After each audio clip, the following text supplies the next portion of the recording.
I know, and the thing I don't know, I wish I knew more about that sighting that someone has of, like, her going into the Mhm. green car. Was she going fighting? Was she conscious? Did it seem like she was unconscious? Do they know?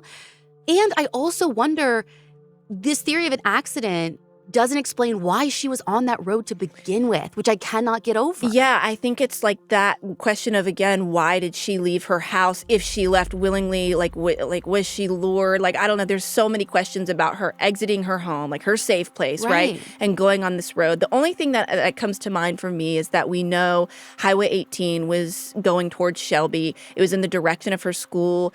She took the bus on that She had her road. book bag. Yeah, like she had her book bag. The book that's in her bag, the Dr. Seuss book, is actually a library book from her school.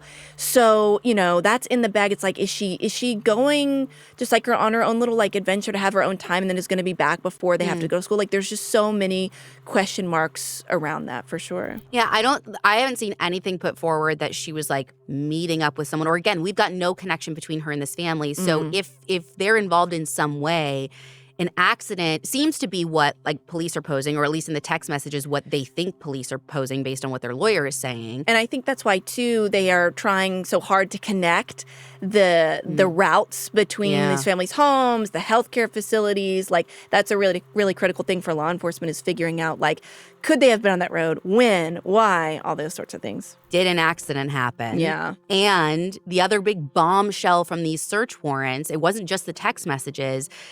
There is someone who has a story that kind of corroborates, like, this idea that it could be an accident and that these sisters were involved. So this testimony is from a local guy named Thad Mellentine, who authorities interviewed on September 18th of 2024. And it's only in the most recent search warrants, though, that we were made aware of this interview. So we didn't have them in the September ones. We just got them in February.